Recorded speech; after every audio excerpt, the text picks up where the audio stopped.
Hello, everyone. Good afternoon for those in my time zone, and good morning for those in other time zones. If we're lucky enough to have someone join from yet another section of time zones, a big welcome to you as well. Thank you so much for joining today's live webinar. We are now starting our third webinar in our webinar series hosted by the Next Generation Seafood Alliance. And the topic of today is the seafood leaders of tomorrow. We want to discuss developing leadership skills early and how to create pathways for bold and visionary leaders for our seafood industry for the future. Before we get started with today's panelist and our keynote speaker introduction and to today's conversation, I want to do a little bit of housekeeping. But first and foremost, a big thank you to Cargill for sponsoring this webinar series and making it possible for us to share our thoughts and voices on this channel.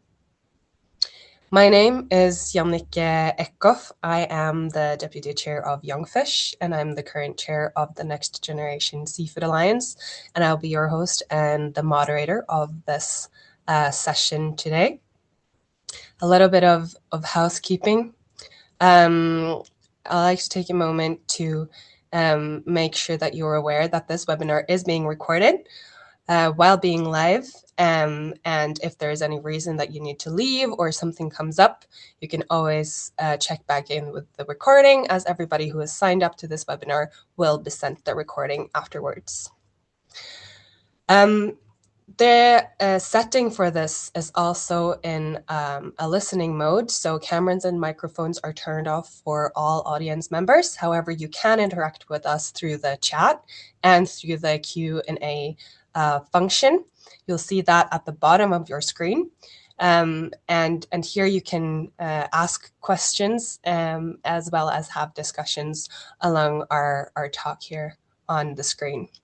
If you have impromptu questions to the panelists, it is possible to share that in the Q&A section, and they will be fed to me, and I will be able to then again ask the questions to the individual panelists.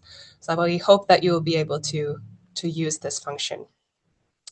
Before we start, I'd like to introduce the panelists that we will hear from today, and they're all present in this meeting at this moment. First, Kaitlin, she is the Fish Health and Food Safety Lab Manager at Mowi Canada West.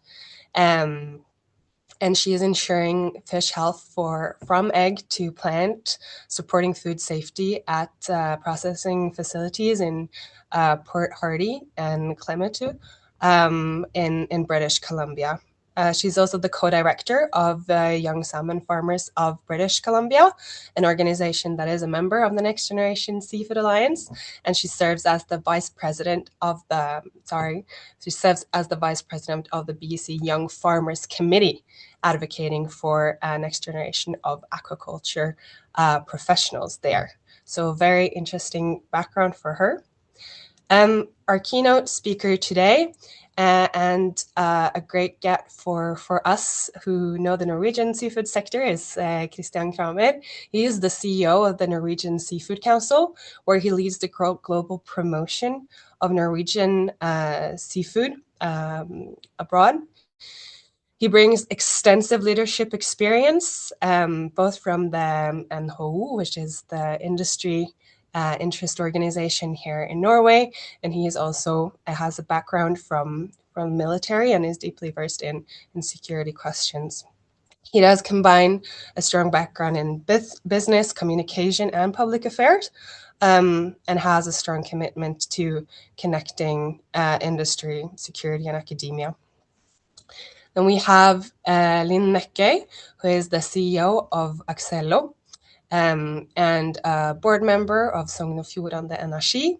She is a young leader and a regional presence on the West Fjords of Norway, and also brings board experience from seafood sales, business development, and is actually actively engaged in the region, regional industries in the Flora through the Industry and Business Association for the region.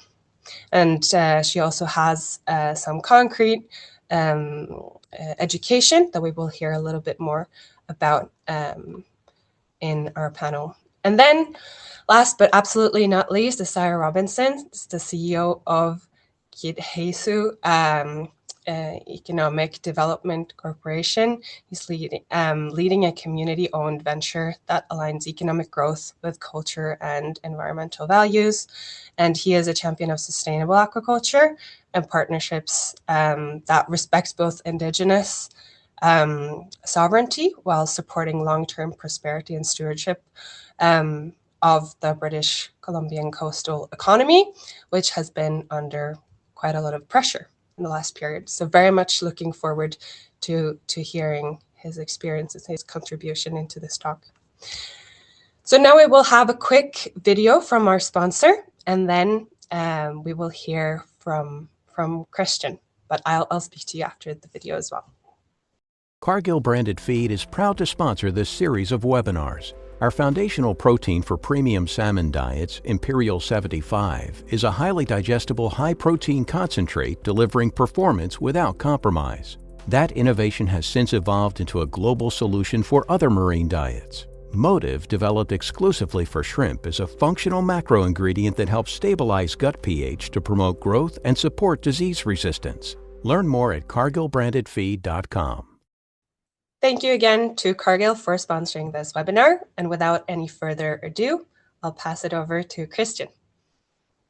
Thank you very much, Janicke. And thank you all for listening in and tuning on this afternoon, at least in Norwegian time, in the morning in US time, I guess. I'm really honored to be able to address you as a keynote in this meeting. And I'm coming to this meeting with a lot of respect for a very different job market in the various countries that are listening in. Also admitting that my perspective will be Norwegian, and my background is from the Norwegian side of the seafood sector, and my leadership skills are mostly learned from working in Norway, but also, of course, traveling extensively. I run a company that has 15 offices outside Norway. I've been an officer in the army, so I've been in international operations in Afghanistan, and I've been living and working in Asia out of Singapore for 3 years, 10 years ago. If we go on a slide forward, I've been trying to look into your perspective, whether you are in job, whether you are doing education or looking for a new role in the industry, trying to find what's your next level of leadership, if that's what you're pursuing. Is there a secret recipe? Could there be something that my category of leader could pass on and give on to you? That has been my main question. This morning, I went to a 4-hour session on the future, trying to have a future lab on what's going to happen in the next 25 years. Working with a non-public company, trying to raise funding for cancer research and trying to help them to guide their way forward in a very challenging and unpredictable world ahead. And the first question I asked was, where are we now that you would never think we could be if you look back at your age at year 2000? So 26 years back, what would be the things that I couldn't imagine? And one of the things I couldn't imagine was that we were able to talk to each other like this, not necessarily via Zoom or Teams, but everything in hand by an iPhone or another smartphone device. But also, I would not be able to think that trust and cooperation could be so quickly dismantled from what we see in the global world today. So, like Janicke said in the beginning, I'm worried about our disconnected world. I'm worried about how we step away from former procedures and cooperation. And I'm happy that this meeting is taking place, that you as the young future leaders are looking of ways to engage and also share and be actively engaged in developing the future of the seafood category. To leave it quite quickly, I'll go one slide ahead and try to give you my best advice on what can be a secret sauce in a recipe for creating your future job and your leadership role in the future.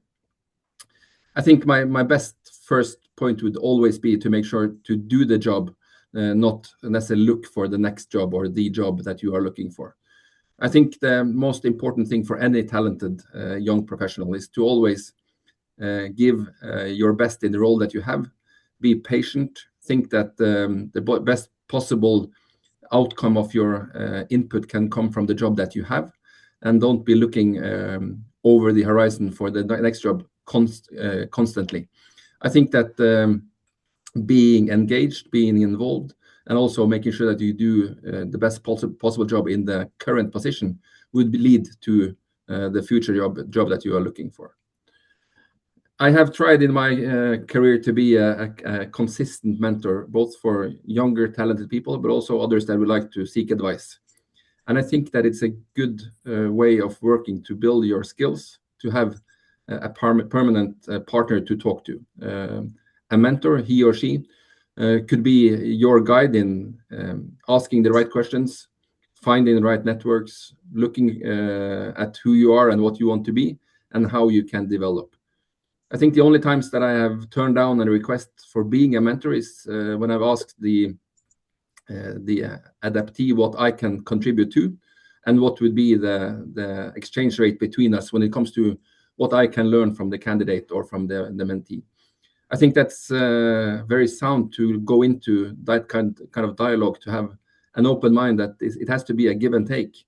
Every leader's hour is precious, and if you are to ask for a meeting of 2 hours every month or a day every quarter, I think that there needs to be some kind of go-between that you can also give back to the mentor, whether it's giving the reverse role of a mentor, being able to tell a younger person's perspective on management or leadership, on social media, or other things that are vital to the mentor's development as such. So I think that's my second point in this short introduction. I think you always need to look for inspiration, and always look for people that you can aspire to and that you can learn from. There's so many talented people available, both in your daily work, in your network, in organizations such as those represented here today, and also, of course, within the industry. Try to lean into the people that you can find inspiration in, and try to understand what have led to their paths, what they have been doing, and what choices they have made, and as they have developed in their career. Last night I had my last session with one of the young talented people that I am a mentor for, and he came back with a question if we could discuss growth mindset, and what is it to have a growth mindset in my view, and what can be the best things to put into that perspective, to see how you can make the puzzle come together. I think too often being wary to step into the role of leadership, not raising your hand when questions are asked, who can take a leading role, who can be the one leading this process. I think having a growth mindset is for me about being able to challenge yourself, understand that not everything you do will be a success, that you have to learn from your failures or your mishaps, and that growing also means that you have to both go up and down a ladder. No one is always climbing, no one is always on the rise. You have to both learn from good and bad practices to be able to grow. And I think that's also a question to ask yourself if you really want to have a leadership role. In my mind, sometimes leadership and a career is linked to higher payment, to a more successful life, and maybe an easier job. My experience is being a leader is always tiresome, always challenging, and always leads to a position where you put in more hours than your family and your friends really would like you to put in. So if you want to grow, if you want to have a leadership role, you also have to apply a mindset of growth. I think everyone here today probably would be way beyond my league when it comes to social media and understanding of what's hot and what's not when it comes to what you're sharing. But I think that sharing is vital to everything we do. I think if you want to grow, you also should let others grow together with you. And I think that it is important to share and try to both share your successes and failures in order to go forward and to build your career and to take a future leadership role. At the same time, I think it's equally important to make sure that you are a good colleague, and that careers and success doesn't come out of stepping on others, that building yourself means also building others. And I think that going forward, most experience that you can gain will be valuable in the long run, not always going forward and upwards, but very often putting in the long hours and the hard work to be able to take a next role or next position. I encourage everyone to read a book. My 2026 concept of improvement is reading one book every week. By reading more, you adapt more knowledge, you reach farther in when it comes to different mindsets, you gain new experiences, understanding of different cultures, you get both old and new classics available, and you always have something interesting to talk about. So reading both novels, typical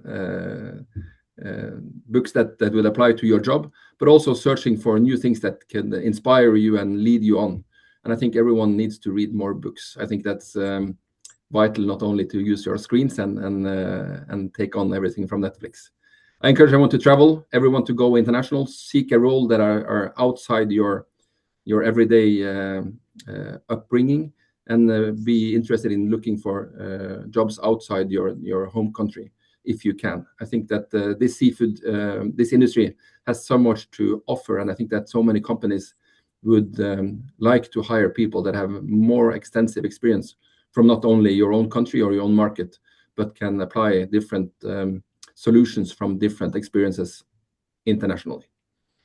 I think if we go one step forward, that will be my last slide. I'm really happy to be able to lead a company that is looking forward all the time. Last week, in the middle of Easter holiday, we signed an agreement with this guy, probably Norway's most famous guy at the moment, Erling Braut Haaland. He has 40 million followers on Instagram. He is the top scorer in the British Premier League football series. He is the national icon of Norway when it comes to soccer.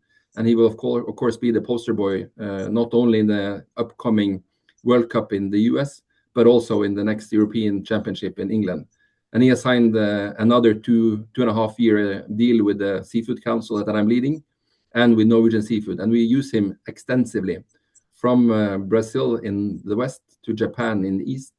And he is not only scoring goals for Norway, he is also scoring goals for seafood, by attracting more attention to the seafood category, talking in a much better way than I do to younger consumers, and also, of course, applying his social media skills in leading the way for the seafood future. So by that, I thank you for the attention. I look forward to the discussion, and I hope that I will be able to give you some key points from my career and some advice that I hope can be valuable also to you, and also in the upcoming discussions in the panel. Thank you so much. Thank you, Christian. That was great. And I think you touched upon a lot of relevant elements, both to the next generation as an organization who is all about connecting young people, of course, the next generation within seafood, and to help also get that different perspectives into the mix, and hopefully also inspire each other to look outside of our own bubbles. And to do that, we actually do need to meet and connect. And I think actually our panel is a good reflection of that as well. As you said, everybody is speaking from their point of view, from their region and from their experience. But that's also where we learn, in meeting each other there. And that's a perfect start into the first topic of our discussion today. So as we have quite a lot of leaders in our panel, I wanted to start to ask a bit about the individual paths to the roles of leadership that you guys find yourself in. So if I can start with you, Kaitlin, and ask you, because you've become quite a strong voice for aquaculture in British Columbia through a time where the industry has been under pressure. And I wanted to ask you how you stepped into your role of leadership. Was it offered, or were you asked, or did you rise to the occasion? And if you had always sort of seen yourself as a leader, or if it was something that you discovered on your way? Thank you so much, Janicke. First and foremost, I just want to express how grateful I am to be on this third and final webinar. And thank you for your comment on my voice in this industry. So I guess the short answer to your question is no, I did not come into this industry expecting to be a voice. I came into this industry with very little knowledge on what it meant to be a salmon farmer. So with a background in agriculture from the east coast of Canada, I moved to British Columbia and became employed with Mowi Canada West. And my first job with Mowi was as a smolt farmer at a nursery site. And so I'm very fortunate at that time and still today to work with people who have dedicated their careers to growing salmon here on our beautiful coast in Canada. But not long into my job at this nursery site, the Department of Fisheries and Oceans of Canada, the Government of Canada, shut down all of the salmon farms in the Discovery Islands, the location where my farm was. And so what that meant for the business, for Mowi, was we lost 1/3 of our production. Losing 1/3 of any business is crippling and detrimental. And so at the time, I was confused. I thought that the groundwork had been laid out, the science was there, and I was really questioning why my government was closing an industry that is globally recognized as a sustainable protein source. And so I guess that was the match that lit the fire inside of me. And I was not asked, but I decided that I was going to join a fight and to have a voice. And so I think my very first, step into having a voice was I actually had a coworker that I was working with on this nursery site take a video of me in the feed shed. The nursery site was called Larson, and this video you can find on YouTube. It's like 10 minutes long, and I'm standing in this feed shed and it's swaying because it's really swelly that day, but I am reading this speech, and it's to the Department and Fisheries Ocean Minister Bernadette Jordan at the time, pleading to reconsider this decision. The farm that I'm standing on is going to be closed. This is a very well-based science industry. What is the reasoning for this closure? So that was really my first kick at the can into trying to have a voice. And from then on, it kind of grew. So I started with the Young Salmon Farmers of British Columbia when the co-founder, Michelle Franz, started it in 2020, I believe it was. And since then, I've poured a lot of time and effort into molding and developing that group. I am now the co-director with Michelle Franz, very proudly to work with a lot of diversified, strong-minded young leaders here in BC. And as you mentioned, I'm also sitting down and with the BC Young Farmers. So those are the terrestrial farmers of British Columbia. So really working on having a voice in a space that isn't of our own audience. I think that our sector is really good at, speaking to ourselves and our own audience, but I'm really trying to build a voice in other areas in Canada. So. Yeah, I think that is great. And that's, I think, inspiring for many young people who work in seafood about how food, it's actually what we do. We can at times get really nitty-gritty into the technicalities and the technological development, and that it's sometimes challenging to sort of see yourself as a food producer and relate to other people who are working in, for example, agriculture. I think we have a lot to learn from the initiative that you guys have started with that. But I want to turn to Xai'xais and hear a little bit from you, because I encourage every single member of this audience to stalk Xai'xais' LinkedIn profile, because when you look at it, it just reads leadership through the whole thing.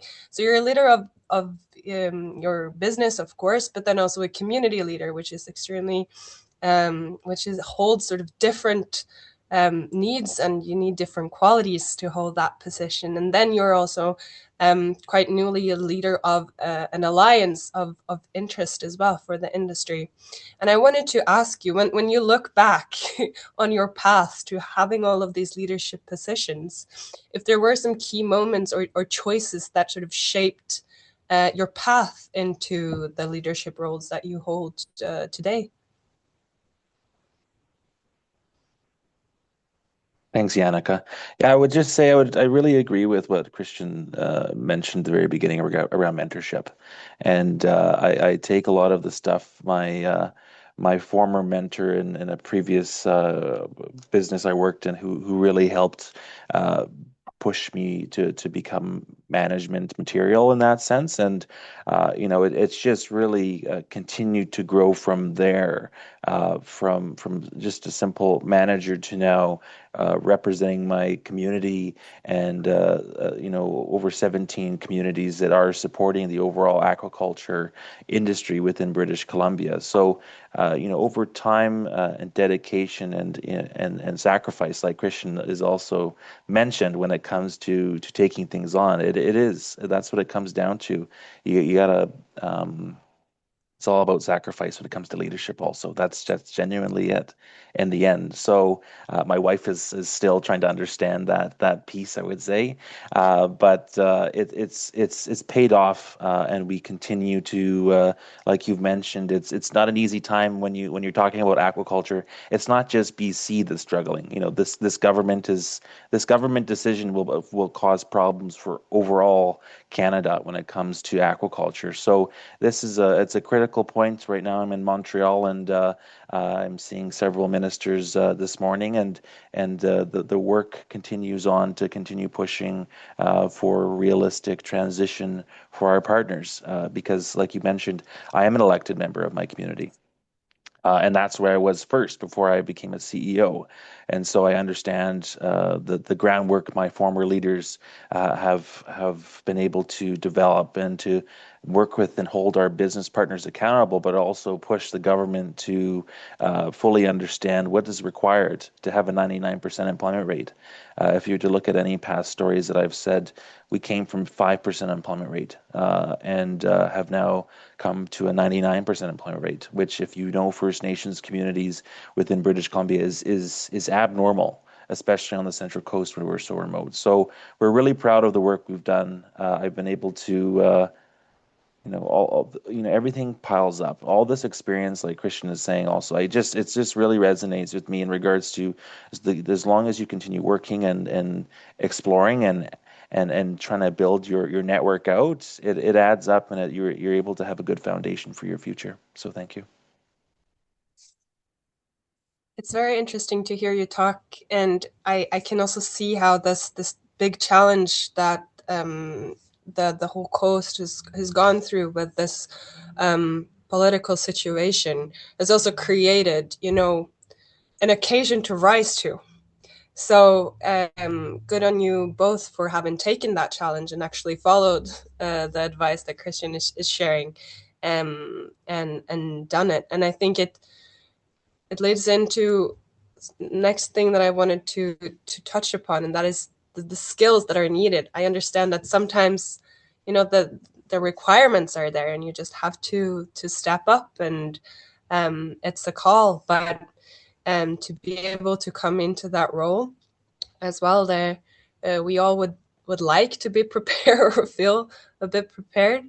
So I wanted to ask you, Linn, one of the reasons why we really wanted to have you come in was because through your career, you have actually attended this executive seafood management program.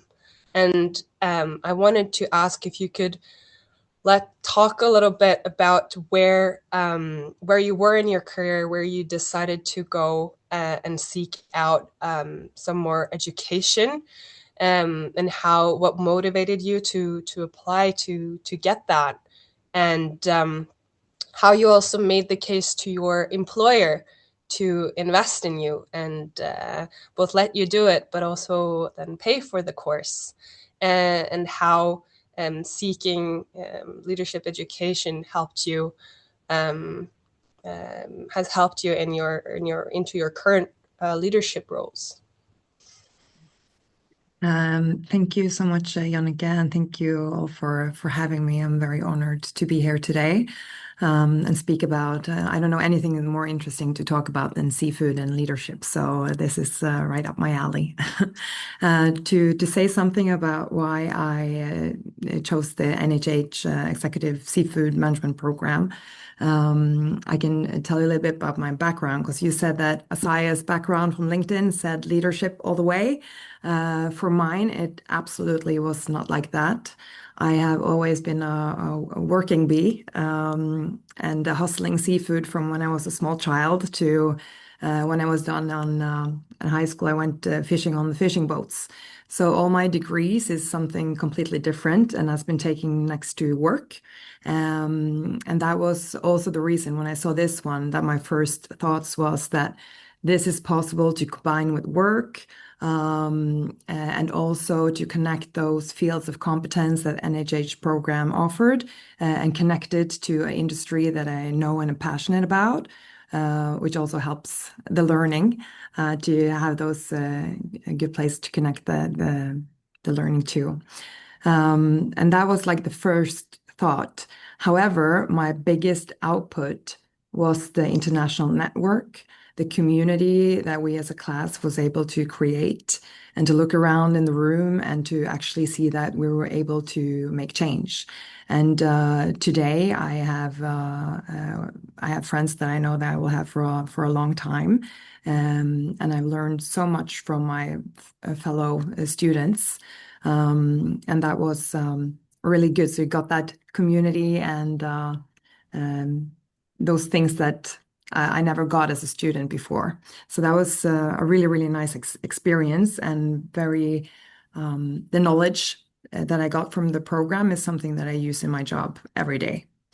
For my employer at the time, one of the things that I promised was that it wouldn't affect my daily work. When you're in a small company, you know that you don't have any substitutes that come in and take over. So you have to prepare yourself for extra work. And I was also selling a little bit of seafood under the table in class, but it worked out well. But a little bit of focus and structure, everything works if you want it. And for them, I think the interesting part was that I was able to bring things directly from class into my daily work, since we were looking into both strategy work and leaderships and like different things, innovation, and yeah, these sort of areas that also was important for my employer to know more about. So that is a little bit of the reason, but I think that to make leaders recognize that you have some potential to be able to invest in you, it's about taking initiative and ask, and be able to use the knowledge to solve some problems for your employer. Then I think they would all recognize the value that can create. Yeah, I can see that is a conversation you need to have, and you need to make the case. But if you're actually able to demonstrate it, the value becomes quite clear. And I wanted to pass it back to Asaya on this, to hear, because you have come into these roles and had them also, more of them coming on later. I wanted to hear sort of what skills, talking concretely as you can, what did you sort of bring in from the beginning, and then what did you kind of have to learn on the job? Both that sort of, if there's any schooling that went into it, or if it's just learning by doing. That's a very good question. Yeah, I would say when it comes to, well, just thinking about like what I said, we have a very small population of people within my community, and the overall amount of employment rate is really high. But also, just reflecting on the population, the workforce, there isn't really a lot of people that are interested or wanting to get into management, and that's specifically because conflict, small community, everyone's family, and it makes it really a hard dynamic. But because I moved home 10 years ago, I came in with a very neutral perspective that business is required, and so I've been able to. And memberships see that. So when my community members see that, I'm able to treat people fairly and come from a good perspective. It helps build a relationship, and that's how I got voted in. This is my 4th term, so I've been a council member for 8 years at this point, and so that's really helped. My schooling, I really said the mentorship stuff. I never went to post-secondary school until 3 years ago. And so my background really has been in management on the ground, and actually, that operational perspective and understanding, and my hands are in the machine. It's not like some management is very much directing, and for a long time, I was part of the machine to ensure that things were going to get done properly, and to ensure that the team members were being supported, and that you are part of the team. Just because you're a manager doesn't mean you don't participate. And so I've been able to continue to grow those skills over the last 12, 13 years. And then, the last short while I was able to get my MBA without an undergraduate. And this MBA has been able to, I would say, be able to support pieces of it. A lot of the stuff that the MBA taught me I learned on the job over the last 5 years, and it's really been able to help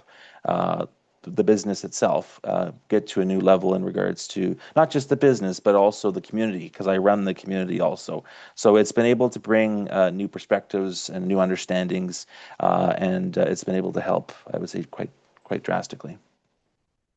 Yeah, I think it's great to hear that, like how taking such like an MBA later on, how bringing in so much experience that you hold, as you say, like being in the machine, having really had your hands in there, how can that you get something else out of it, or you can apply more to it. And then I think whenever you seek a sort of outside additional skill building, it can inform very differently from where you do it in your path, what you come into the degree with, or what you can get out of it later on and how you can apply it.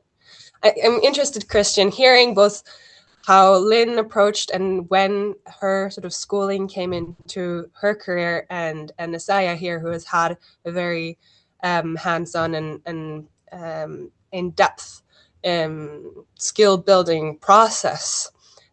You, who are a CEO of this big institution in the Norwegian seafood landscape, how do you think young people who have the motivation and who have the interest in that are able to show these skills, how can they sort of make their case to their employer to get their employer to invest in them, whether that be through mentorship or through maybe supporting an additional course here or there? How can young people make the case? Thank you, and I think I have to start by saying that I'm so impressed by my partners in this dialogue. I'm so inspired by hearing your experience, and also how hard you work to get where you are.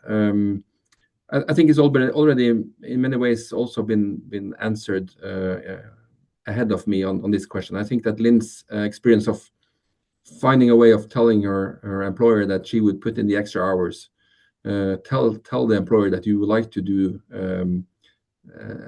something extra, to take on a course, or to take an extra education, or to do an MBA.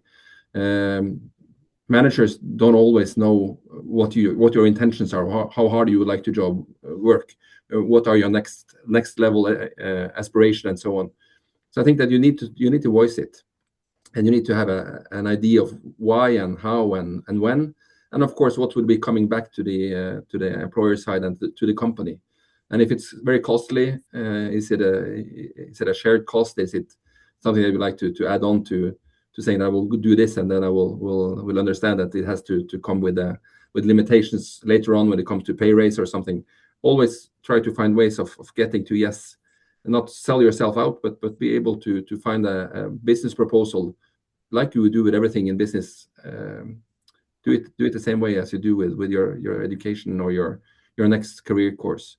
I think that's my best advice. And I think that if you are to ask for a very costly education, make sure that you have a good business case that can be calculated home. I think that's my best element in this. And also look for things that are not so costly. Today there are so many online courses that could be added up to a degree or to something that could be a platform to go one step forward. And if you have that in your pocket already, it's easier for me as an employer to say that, yeah, I see that you want to excel. I see that you are able to put in that extra time and effort. So I will go ahead with you and find your way forward. So I think using your opportunities to tell your employer or your colleagues or your closest manager that you like to do something extra, I think that's the best way and the best tip I can give.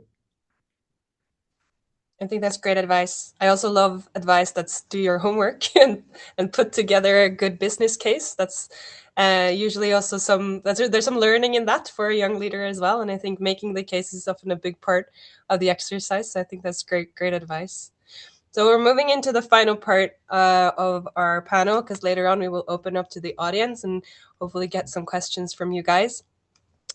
But I wanted also to turn to Kaitlin now and ask her, because it seemed like your video, it was you who took an initiative to lead and that you felt passionately about it. But I also know that you have been had many opportunities to actually then to speak and to voice your opinion. And I wanted to ask what your perspectives are on what an employer can do or what an organization can do to help support someone who is young and who shows promise, but that maybe need those opportunities. What are sort of we as young leaders looking for in terms of support from outside institutions like employers or member organizations? Yeah, that's a really, really good question. I think, being a young leader and starting to form your voice in the world, in today's world, can bring some challenges. And I faced, some challenges in the beginning when I started, I was talking about this YouTube video that I posted. There's a lot of activism here in Canada, different parts of the world. And there was some challenges mentally, emotionally after putting myself out there and being publicly ridiculed by some of the activism was a challenge. But I, did receive support from my organization and from my business, and something that really kind of helped me get out of the initial challenges of speaking out. And that I think was very helpful was I received public communication training. And that was really key because what it did was it kind of set my focus and helped me package the information that I was sharing on my platform, if you will. And my delivery was a little different. And also what ended up happening was there was a bit of a shift in my mindset, which I think is very important for young people and anybody who's just trying to have a voice in this industry. And that shift was I stopped trying to focus my attention on the 5% of people who had loud voices on social media that were spending Monday to Friday, 9 to 5 in the comment section, saying absolutely absurd, things about the industry and who I was. And I started focusing on the people who wanted to have open dialogue and who were curious. So that shift in a mindset, I think, is really important. Focus your attention on the people who want to have a conversation and ask the right questions.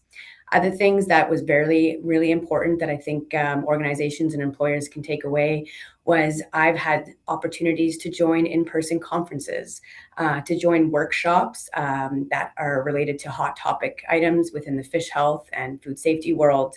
I've had the opportunity to travel abroad. Christian alluded to this quite earlier. And what that did for me was it really showed me the bigger picture. And when you have the bigger picture about what we're doing, as seafood producers, the rest doesn't matter. The rest is going to fall into place. So yeah, definitely that travel piece and that in-person attendance and getting that larger picture into view. And if you're passionate, the rest is going to follow.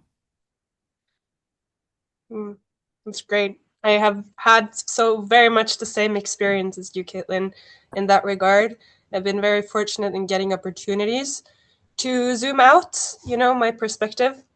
And I have to say, I 100% agree that there is so much learning when you have that opportunity to look a little bit beyond. I think it's also great concrete advice for young people. Christian also mentioned it, that we're this, you know, online generation spending a lot of time on the screens. And we're definitely in a time where the loudest voice wins through. And that's not necessarily the group that you should be focused on. At the end of the day, it is about what we do. And there's a lot of voices, and most people don't write their opinions online. And I think that that's also for someone who is vocal. And there can be sometimes a little bit stormy weather in the discussions around seafood. But remembering that is a challenge that does come with being vocal and being putting your hand up and voicing your opinion. And that doesn't mean that is everyone. Okay, so I want to remind the audience that it's still we're still open to receive questions from the audience, but I want to now go for a bit of a final round of question for the panelist members from me, and that is that we are so lucky to have 3 individuals that currently are holding CEO titles. And I wanted to hear from you, Linn, from Xai'xais, and from Christian about how, after you have stepped into your CEO role, really top leadership role, how your perspective and an understanding of what leadership really means, how it has evolved after you had this formal hat put on your head, or you put the hat on your own head. And what do you think that the seafood industry needs in terms of leadership moving forward? We can start with you, Linn, if you're feeling up to it. Yeah, absolutely. Actually, for me, my perspective hasn't changed much from before, because I knew one thing, and that is that it's impossible to make everyone happy. That is something that you get to experience. People have very different needs in their everyday life, and it's hard to when you have a diverse group of people, it's really hard to please everyone on a daily basis.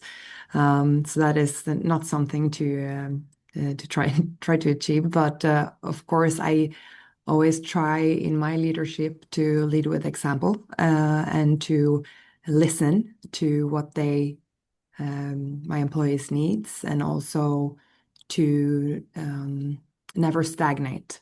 I think that is important as a leader, and especially within the seafood industry, who has so many external factors to take into considerations for their companies, to be able to develop your skills, even though if you become a leader or a CEO, you're never fully learned, to continuously gain more knowledge within new fields, to be able to both in leadership skills, but also in different competencies, and to be able to find different ways of getting that knowledge. Like Christian mentioned, read books. And for me, I took like a Microsoft the web class, like while I'm cleaning my bathroom and cooking food, and that is how you get the days to work. Find different ways of doing things and gaining that knowledge. It is important for your personal development, but it's also important for the company and also for your employees. I think that the most important thing for a leader is that you're not necessarily the one who is responsible for the results of the company, but you're responsible for the people who is supposed to make those results. So that is at least my advice for those sort of things. Great. I think we have time for one of you, either Christian or Xai'xais. One of you want to answer the question as well? Yes, go ahead. You're the man here. Oh, I was excited to hear your answer. Yeah, I would say it's like becoming from a management, just a senior middle management position into senior management. It's been, I would agree with Lynn too. Like my perspective really hasn't changed a whole lot because like, she's also mentioned it at the very end. Also, like we are the ones responsible to ensure that these results are coming to fruition properly, and supporting the staff. And so, now running a department to now running several companies at once, because we manage 7 companies. That's what I manage at a given time. And so, ensuring that, we are paying attention to staff, understanding the goals and ensuring the KPIs are we're on track for these things, and ensuring because I'm held accountable by the shareholders, which is the nation. So it's a bit of ironic that I am the representative of the nation, but I have other councillors that are the shareholders too. But it's then we also represent the membership too. So my goal is not just the shareholders, but it's also ensuring that we're doing the best thing for our community members. And so, but before becoming the CEO, as a councillor, my vision was always to find the best way to support my membership, to support whatever it may be, right? From, ensuring the advocacy of, and back when Kaitlin was talking about Bernadette Jordan, we were in Ottawa just before COVID meeting with Bernadette Jordan also. So like it's really the passion I have for supporting my membership and ensuring that they're being represented really well is, if anything, the core of how I still operate as a CEO, to ensure that membership are happy, to ensure the staff are happy, and to ensure we're going the right direction overall. And there's just a ton of pieces that are part of that, but it's really the personal relationships and the successes you have with your management itself and with your teams that is the most critical thing, because you can have you can have a really big team and it can still have problems, but if you have a nice small team and you're able to work together and you have a relationship and an understanding, and there's honest communications, those are good foundations for just overall success in the end. That's great. Great advice. I think we'll close with, we're done with my questions. Still have a lot of them, but we're going to prioritize some questions from the audience. So we have some specific ones and we have some more broader ones. So for the first question, it's for you, Christian. I hope you can be precise and concise in your answer, and then we can move on to some of the other questions to finish up. But I wanted to take this question because it's from Nigeria, and I think that is very delighted to see that we've truly reached a global audience here. So this person is asking, for those of us in Nigeria who is passionate about aquaculture, considering the challenges around economy and government, how do you suggest we get a world-class mentor who's also interested in following us up? So how can someone who might be a little bit, consider themselves a little bit out of the periphery, how can they get a top mentor? Oh, that's a good one. I think if you're not able to connect in a physical meeting or visit somebody's office, I think starting slowly on social media, look at LinkedIn as you already mentioned, Janicke. Try to see if you can connect with somebody that you like to have an online dialogue with. I think that's a way forward. And I think that you will find that quite many leaders are eager to help others follow their path and will be happy to share. Leaders are talkers and would be delighted to be able to come into a role where they can help others grow. So I think that's my best advice. And I also listed my reply to the answer on what you can do. What puzzled me or surprised me after I took on the job as a CEO, I put it on the webinar chat, so it's available also there for the second follow-up to your last question. Perfect. And we can also share the answers to the questions in the follow-up email that everybody who attends this webinar will be seeing. So our next question is a little bit of a broader one, but it's also to the employers on the panel. So there are some of you. What would you like to see from the future of young people in the seafood sector? What are you looking for from the young people? So maybe you can start, Xai'xais, because you're young, but now you're a proper leader. Maybe you're thinking about the next generation again. Yeah, I think it's and I just think about what Kaitlin's experience and just getting just stepping up and trying to fill space and participate, because right now, just within British Columbia or just within Canada, it's a dynamic time. And just for myself, and talking about how I became a CEO, the reality is, for me, I should never have been CEO. That's just the reality, in the sense of there's other people within my community who have, like, I'm only 29. I became a CEO within the last couple of years. I'm quite young. There are membership within my community that could or should or could be qualified to do this thing, right? But it's how you fill up space and how you want to participate is really how to me is some of the most critical things are, and it's how you want to support and just try to get into how things are working. So it's just how you want to show up is my perspective, and how you participate is really the foundation for me of just trying to get in front of and try to support the overall community is really the foundation, I think. I think that's great advice. And I think to do a little bit of a commercial for the organizations, both the Next Generation Seafood Alliance, but also for the different young professional networks organizations, that if you do feel that you might want to try to step up and do something, engage with your field, also outside your job.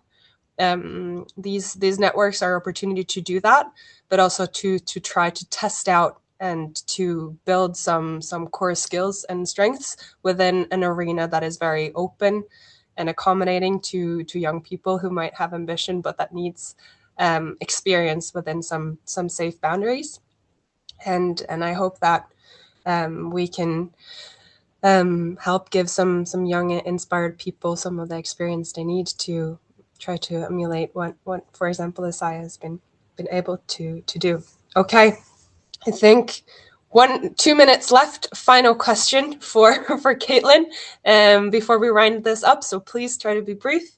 But what is something that senior leadership could do to best support young people in their workforce to foster the next generation of seafood leaders?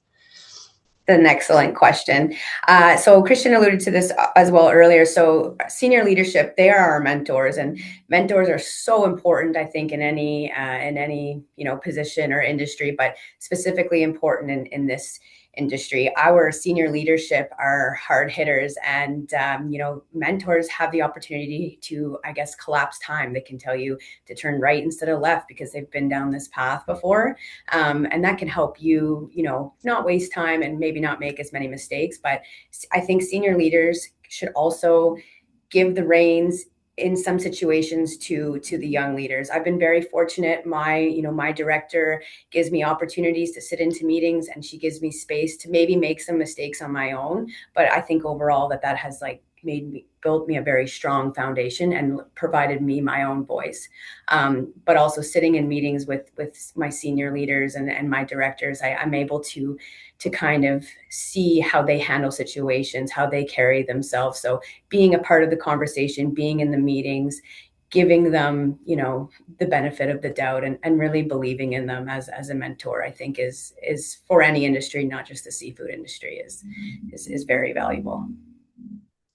Thank you so much for that, Kaitlin. And I really want to just say that giving people the benefit of the doubt, that's the mentality that we're lacking in our generation and in the current environment. So I think that's a great note to land on.